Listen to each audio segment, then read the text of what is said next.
So magandang araw po mga kababayan, magandang buhay. At ngayong araw ay babalikan na naman namin si Michelle kasi may ihatid kami mga kababayan. Pag after nito po ay pupunta kami ng Bais.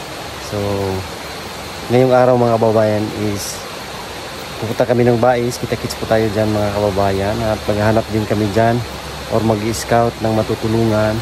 So ngayong araw po muna ay i-share natin mga kababayan ang daan, kung gaano kasukal, gaano kapuno-puno ang papunta kina Michelle mga kababayan, o kung gaano katamhimik ang daan papunta sa kanila. Kaya samahan nyo kami ngayong araw. Tara, let's go.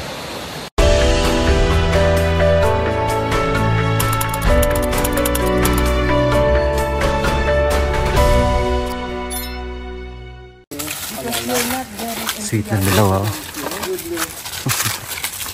When you're old and when you are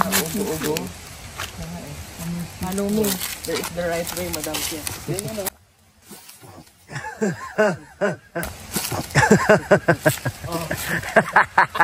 The Amorsico is left. The Amorsico will cannot penetrate your pants and leggings. Amorsico, Madam Tia.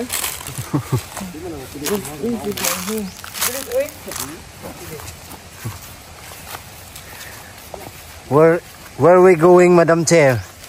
Going to the classroom. Hoy, bawal dyan, Madam Chair. May talong. I think the eggplant is perfect and the other one is not. I recall the yeah. I love the other one. I love the burrito. Yeah, yesterday you... Why? Okay, pass.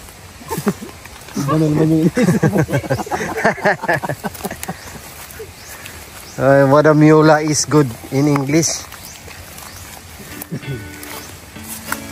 He studied University of Bigos Oriental. Of the Congress, the community. Oh my God, the weather is so hot. Anything, very anything. Init mo lang. Init mo lanting. Init mo lanting. Wow, Lizard. Lizard dulu, tampang mo siya.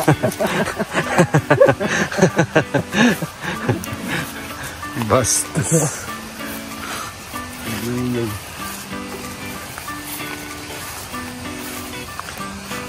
I will get you. Ganda ng kapaligiran dito. Yan. So hindi na mapasok ng sasakyan papunta kina Michelle. Iwan lang namin doon mga kababayan. So dito kami dadaan. Maglalakad paakyat doon. Dadaan kami dito sa kagubatan ng Negros Bayawan, Upper Tabang, Pagkatban Barangay.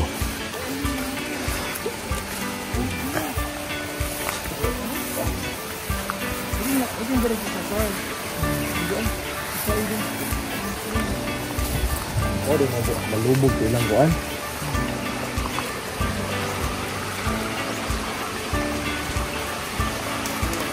Follow me. When you're jumping on this side, other side, like this, 1, 2, yeah! Run! Galing na. Oh, basic. Si Madam Chair. Ay! Kaya yan. Ano parang hindi? Ayan. Move like ano. Hindi kaya. Pwede ka naman.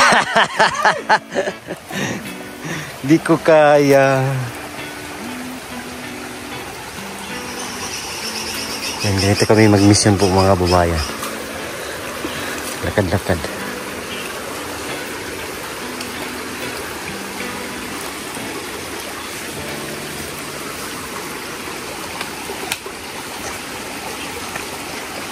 One, two.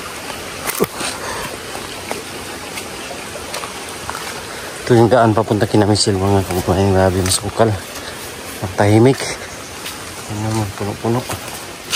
Dito sila dumadaan papuntang school.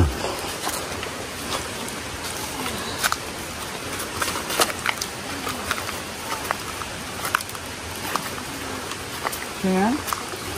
Ha? Nakuha niyo yung module? Wala na? Okay. Nakuha niyo yung module. Yan pa si Michelle.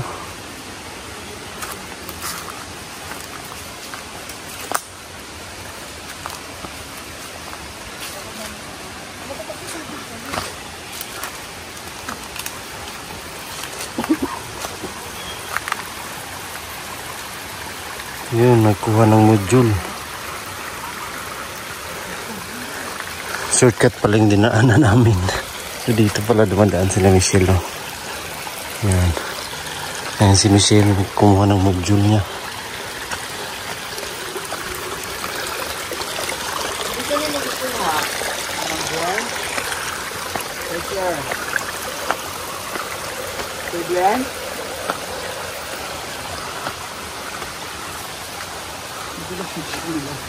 Share lang natin mga kababayan yung lugar ni na Michelle, yung kanilang daanan,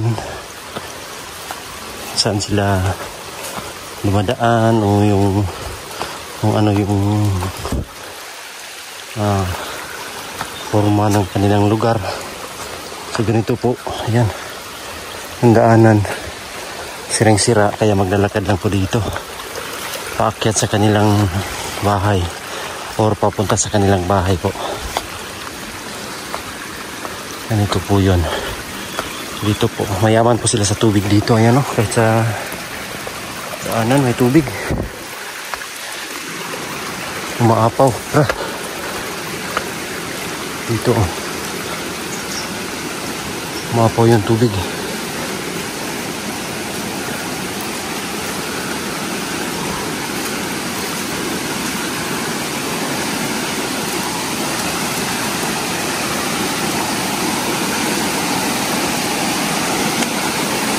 Napagkaano dito.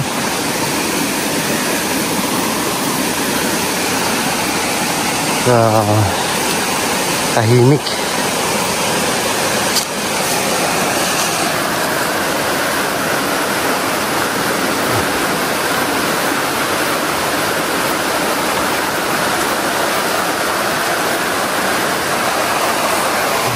Tubig.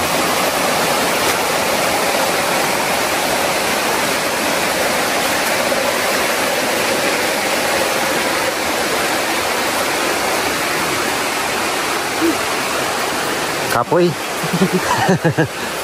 Ngaguman. Kapoy. Babundukan na dyan.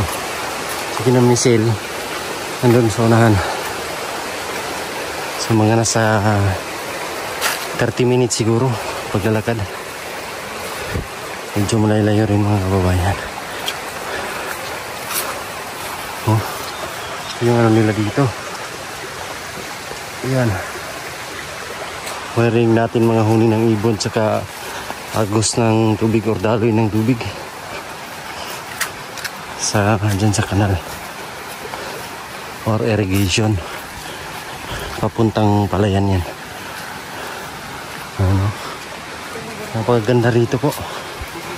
Nakikita natin yung mga green leaves of trees.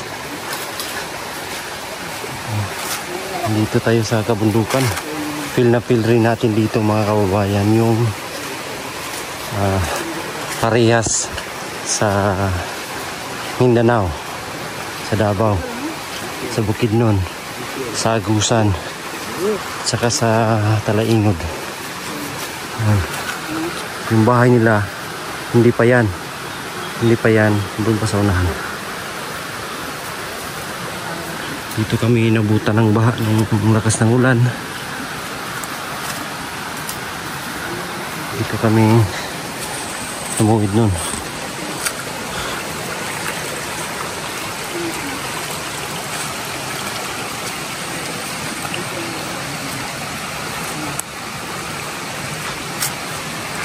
Ano, ganda po mga kababayan. Share natin to.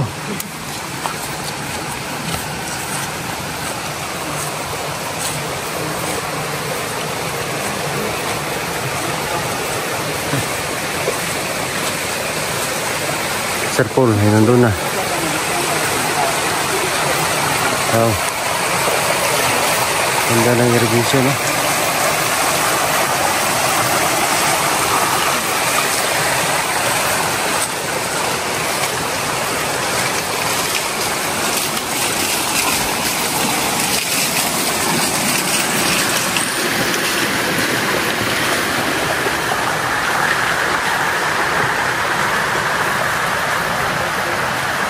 Puno ng niyog.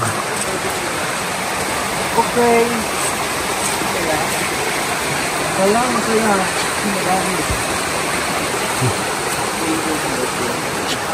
Wala nga katira dito. Kaya ayun yung bahay ni Michelle. So kunti na lang mga kababayan. At magkakarating na kami.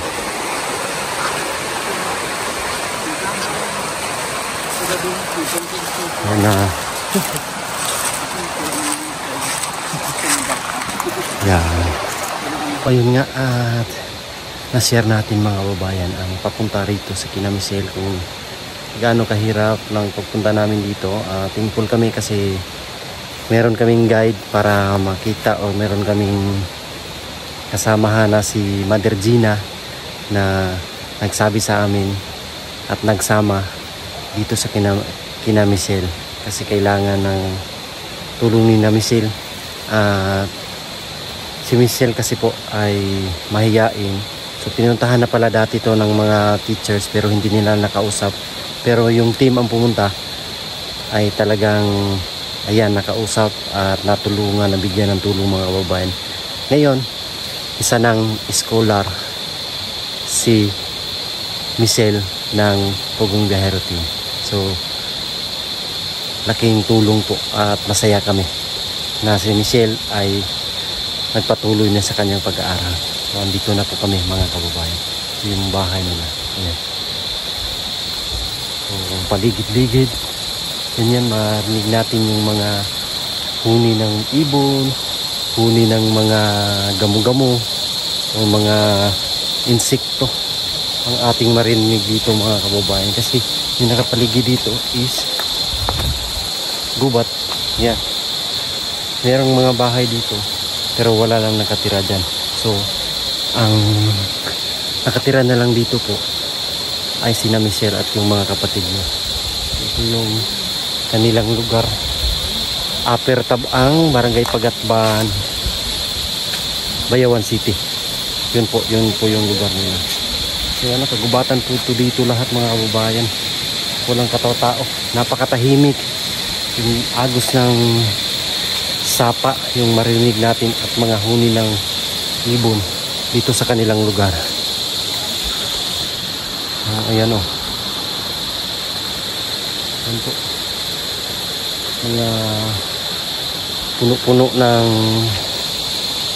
mangga, niyog, saka mga kahoy yung dito. So si Michelle ay laging nag-iisa rito kasi yung mga kapatid niya ay umaalis. So siya lang talaga yung nandito.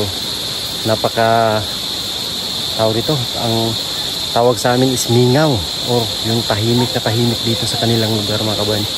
Kung siya lang dyan mag-isa na kung sa Bisaya pa is laayon ka, laayon yan, parang mabuboard ka po mga kababayan dahil siya lang talaga mag-isa at ayaw niya namang pumasok ng na face to face. Gusto niya module lang po. So nakita namin kanina kumuha pala siya ng module. Thankful kami or masaya kami na makabigay ng tulong sa mga kababayan natin na nangangailangan. At ito nga pala yung bahay ni na Michelle mga kababayan. Ayan, kawayan lang, so may mga butas-butas na, tapos tabi ng sapa. Simpleng bahay lang din po nila mga kababayan, simple. Ayan, so nakita nyo naman siguro to sa vlog ni Sir Paul yung loob. So nandun kasi sila mga kababayan. So sisilip lang tayo dito. Ayan o, yung bahay nila, napakasimple. Tapos dito sila nagluluto po. Ayan, so yung paglulutuan nila o dito sila nagluluto. Tingnan natin naman.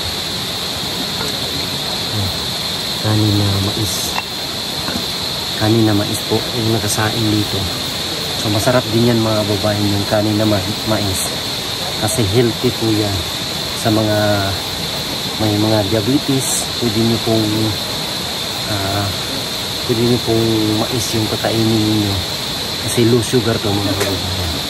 Ang mais. Ayan, dito lang po yung lutuan nila. Sa loob, walang lutuan doon. Tapos meron din silang tubig dyan, oh. Maglalaba, maghuhugas. Diyan na po, maliligo. Diyan na mga kababayan. Kasi mayaman sa tubig. Yung bundok nila dito. Yung tubig kasi dyan po sa bundok galing mga kababayan. Kaya hindi sila hirap sa tubig dito. Pero kuryente lang, wala silang kuryente dito po. Nakita ko meron silang solar, pero wala silang kuryente dito sa kanilang lugar, dito sa kanilang bahay. Hoy, hoy.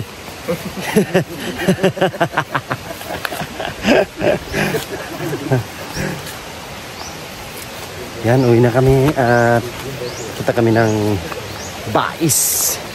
Objection, Your Honor. Objection, Your Honor. Madam Chair, Yes, Madam Chair. how are you? Where we're going to Bai City? Yeah, of course.